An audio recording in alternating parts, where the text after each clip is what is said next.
saya akan menjelaskan tentang nuzulul Quran.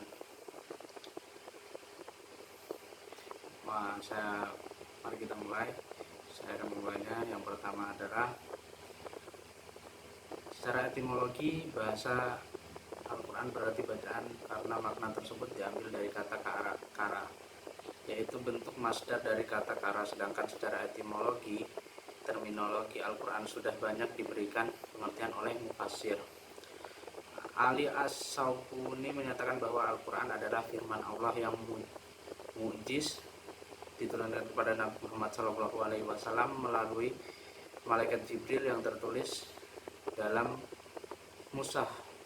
Diriwayatkan secara mutawir, menjadi ibadah bagi yang membacanya, diawali dari surah Al-Fatihah dan diakhiri dengan surah An-Nas. Untuk dapat dengan mudah membedakannya dengan wahyu, sedikit tentang wahyu disajikan berikut ini.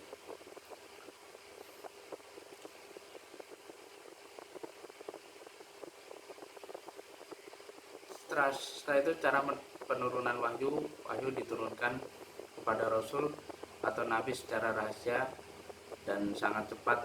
Itu bervariasi. Dari variasi itu terbagi pada dua kelompok besar, yaitu melalui perantara malaikat Jibril dan langsung tanpa perantara. Yang pertama melalui malaikat Jibril. Melalui perantara malaikat, wahyu yang diturunkan dengan cara ini yang terkenal ada dua, yaitu pertama Jibril menampakkan wajahnya dan bentuk aslinya. Cara seperti ini terjadi ketika Nabi Muhammad menerima wahyu tentang iman, Islam, ihsan, dan tanda-tanda hari kiamat.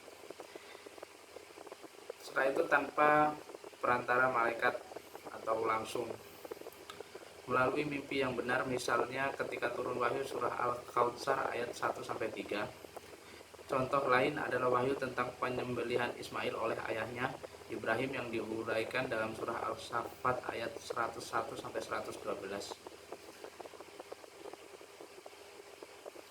Pengertian nuzulul Quran.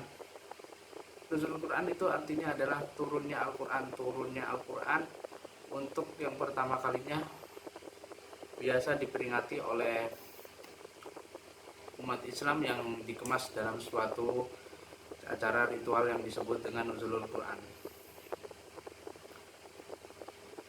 Turunnya Al-Quran untuk yang pertama kalinya merupakan tonggak sejarah munculnya satu syariat baru dari agama Tauhid, yaitu agama Islam, sebagai penyempurna dari agama-agama Tauhid sebelumnya.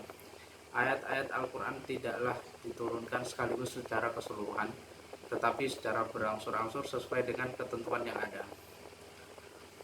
Itulah sebabnya ayat-ayat Al-Quran atau surat-suratnya yang diturunkan tidak sama jumlah dan panjang pendeknya. Terkadang diturunkan sekaligus secara penuh dan terkadang sebagainya saja.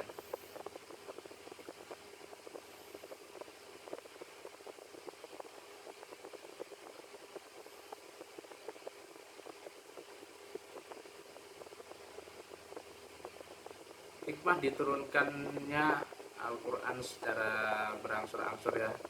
Nah, hikmahnya satu, menetapkan hati Rasulullah. Yang menjadi pertanyaan, kenapa hati Rasulullah perlu ditasbihkan? Hal itu dikarenakan Nabi berdakwah kepada orang banyak, selalu saja mendapat tantangan dari orang-orang yang anti kepadanya. Tambah lagi sifat orang-orang tersebut dan bengis serta tidak menunjukkan sikap yang bersahabat, maka hal itu perlu diberi semangat dan kekuatan kepada Rasul bahwa yang dialaminya itu semua dengan yang dialami oleh nabi-nabi dan para rasul terdahulu.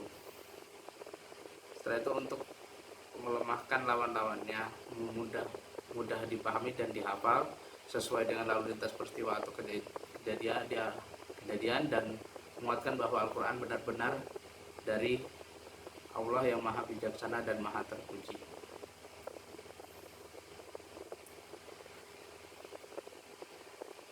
Nabi, kesimpulannya dari ini, Nabi Muhammad Sallallahu Alaihi Wasallam adalah Rasul Allah yang diberi olehnya mukjizat yang amat berguna bagi umat manusia.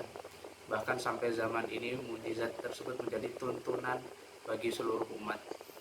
Barang siapa yang mengamalkan ajaran yang terkandung di dalamnya pasti akan selamat di dunia maupun di akhirat, dan barang siapa yang melalaikan bahkan tidak mau memahami yang niscaya akan celaka. Mukjizat itu tidak lain dan tidak bukan adalah kitab suci Al-Quran yang turun melalui perantara malaikat Jibril secara bertahap kepada Nabi Muhammad SAW. Kejadian tersebut dinamakan Nuzulul Quran. Seperti itu saja yang bisa saya sampaikan. Mohon maaf jika ada salah-salah dan perkataan saya. Wassalamualaikum warahmatullahi wabarakatuh.